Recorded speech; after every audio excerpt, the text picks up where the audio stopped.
श्री स्वामी समर्थ. आम्ही आत्ताच उठलोय आणि उठून म्हटलं दरवाजा ओपन करू, जरा थंड हवा घेऊ बाहेरची. आणि बाहेर बघतो तर काय, हा असा सगळा कचरा आहे बाहेर, हा पानांचा. इथे असं वरती सगळी झाडं असल्यामुळे सगळा हा तेरा खाली पडतो. आता सगळा गोळा करणार आणि आग घालून टाकणार. चला लागूया कामाला. आता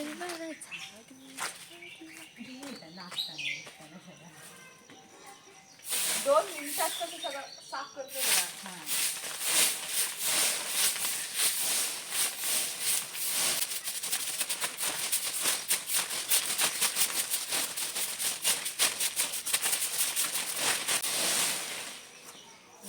आणि आता थोड्या दिवसांनी इथे ना जाम पडायला पण थोड्या दिवसांनी इथे जाम पडायला पण सुरुवात होते.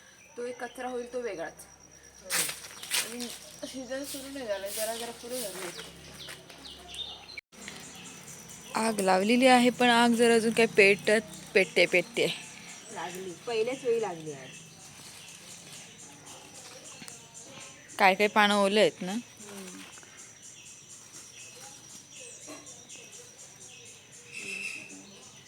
विजली नाही आहे.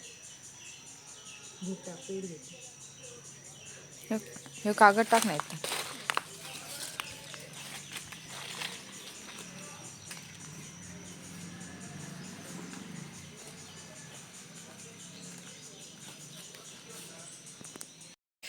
चला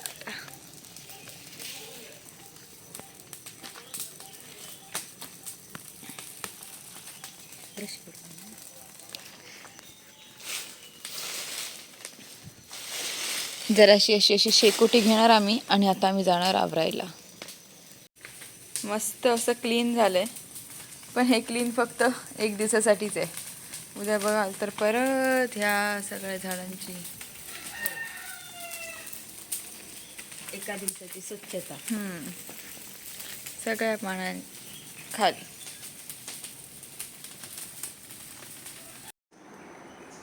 तयारी आता आमची झालेली आहे आणि आम्ही आता दूध वगैरे पिऊन मग बाजारात. चला. आम्ही निघालो होतो बाजारला जायला. वरती आलो पेट्रोल घेण्यासाठी, तर ते काका बोलले की आज व्यापारी मेळावा आहे, तर कदाचित बाजार नसेल भरलेला. नाहीच आहे, बंदच आहे. मग आम्ही तिथे आमचे मॅडम आहे, त्यांना फोन केला आणि विचारलं. ते बोलले की आज व्यापारी मेळावा, दुकानं बंद, आज काहीच नाही बाजार भरलाय.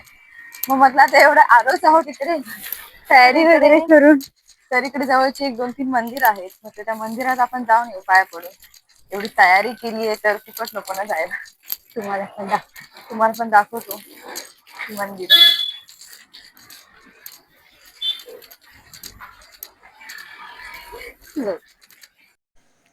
आता आम्ही आलो दहिभाव मधल्या श्री गांगेश्वर मंदिराच्या इथे. स्टार्टिंगलाच हे 2 मोर आहेत. बऱ्यापैकी तसं मंदिर मोठंच आहे.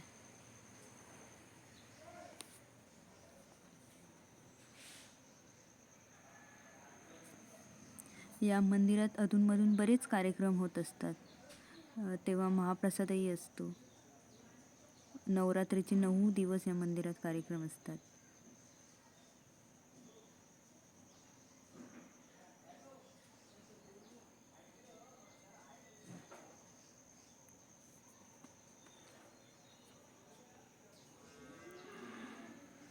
ओम नमः शिवाय.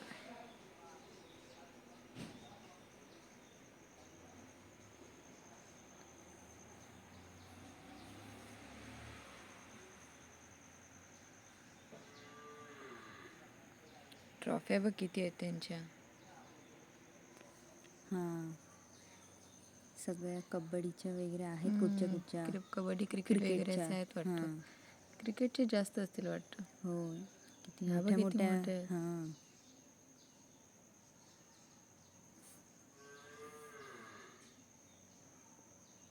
ही ट्रॉफी महाविजेत्याची आहे वाटतं, खूपच मोठी दिसते.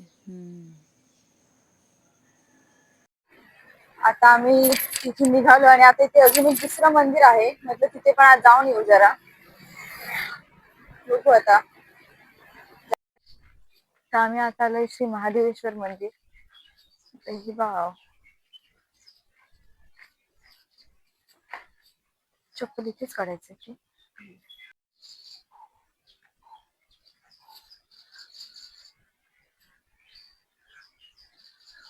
जुनं मंदिर आहे वाटतं ना.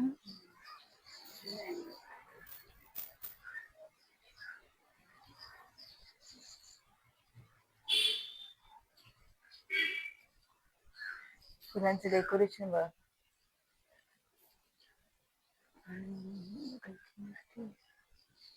मस्त आहे. साईबाबा. साईबाबा.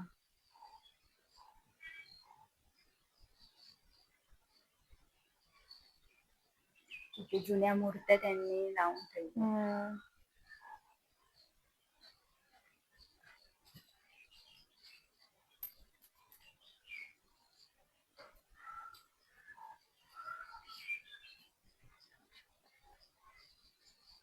आता मस्तच आहे मंदिर.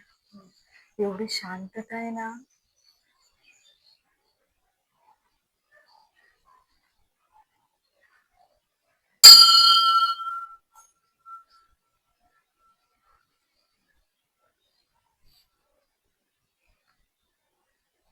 इथपर्यंत चलावडे वाटत आतमध्ये.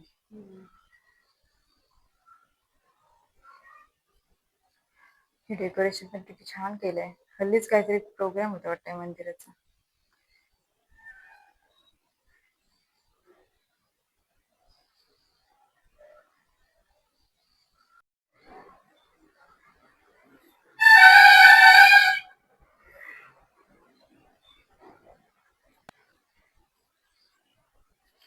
एक फेरी मारून येऊया. कसं तिथून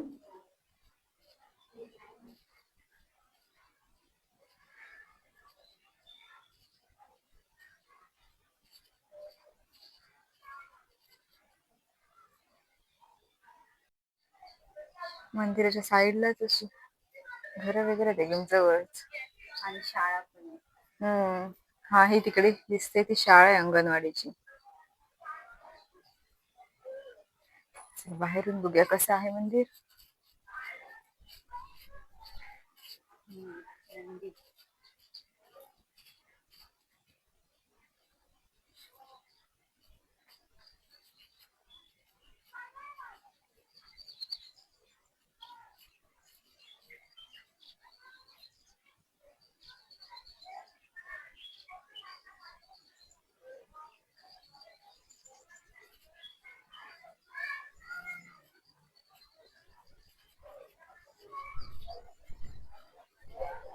एकदम रोडला लागूनच मंदिर आहे, पण बऱ्यापैकी मोठं आहे.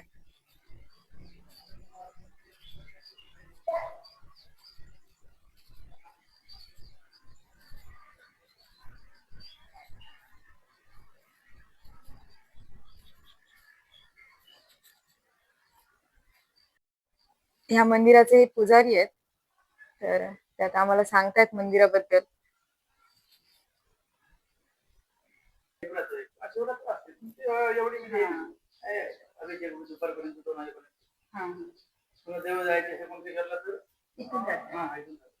हा म्हणजे हे पण देव कुंतेश्वरला जातात.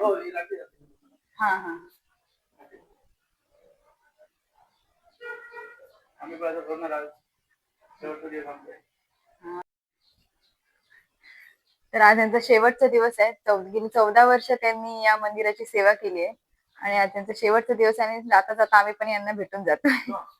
चला चला.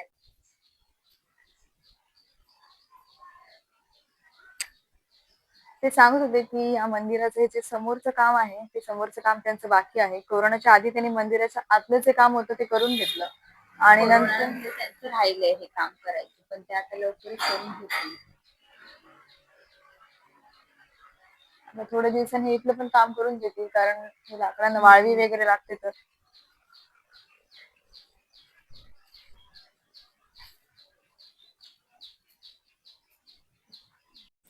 व्यापारी मेळावा असल्यामुळे बाजार तर बंद होता, त्यामुळे तिकडे तर काही जाता नाही आलं. तर मंदिर वगैरे आम्ही सगळे फिरून आलो आणि मग रूमवर आल्यानंतर माझ्या मम्मीने कॉल केला की घरी येऊन जा म्हणून.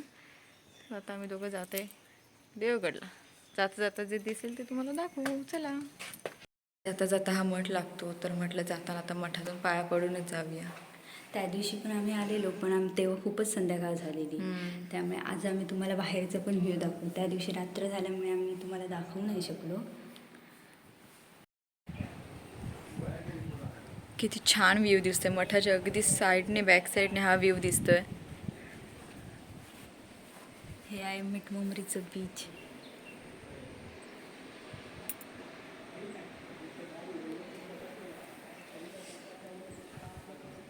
शांतपणे बघतच राहीन असं वाटतंय. आणि थंडगार वाटते इथे ना.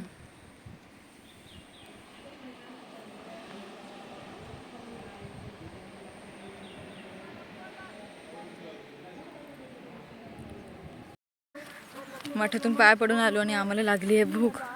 तर इथे आम्हाला येतानाच इथे वडापावचा स्टॉल दिसला, तर म्हटलं एक वडापाव खाऊन जाऊ. आणि हा स्टॉल इथे बाकी वेळेस नसतो, आजच लागलाय कारण इकडे आज क्रिकेटचे मॅचेस चालू आहेत.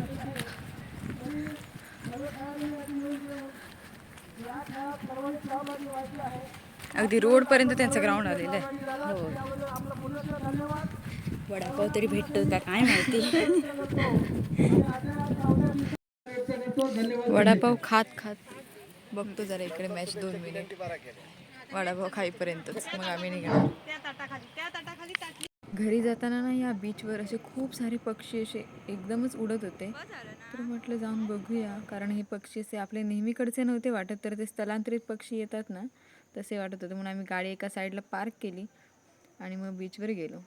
बाकी वेळेस आम्ही ऊन लागत असेल तर अजिबात जाणार नाही बीचवर, पण आज हे पक्षी काहीतरी दिसत होते, तर म्हटलं जाऊन बघूया.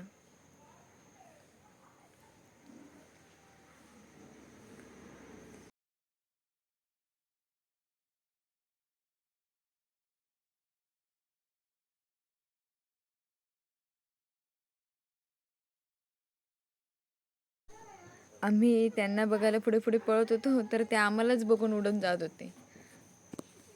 हे बघा, आम्ही त्यांना बघायला पुढे पुढे जातोय, तर ते सगळे पक्षी उडाले आणि तिकडे दुसरीकडे जाऊन बसले. आणि जवळजवळ तिथून म्हणजे तिथून सुरुवात झालेली आहे पक्ष्यांची आणि इथपर्यंत त्यांची रांग आहे. खूप सारे पक्षी आहेत. तर ते ह्या साईडच्या बीचवर पण थोडे होते आणि तिकडे त्या साईडला पण आहेत थोडे. जवळून तर काही दाखवता येणार नाही कारण आम्ही जवळ गेलो तर हे बघा सगळे उडालेत. त्यामुळे अजून जवळून दाखवताच नाही आलं. आता अर्धे या साईडला आहेत आणि अर्धे त्या साईडला जाऊन बसलेत.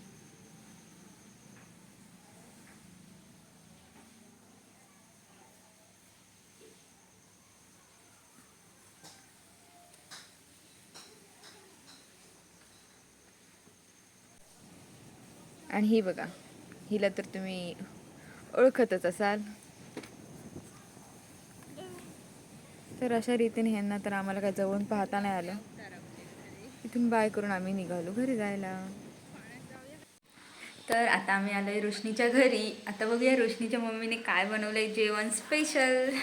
दाखवू तुम्हाला पण. तर मम्मीने आमच्यासाठी केलं मुळे खाणार होतं मुळे.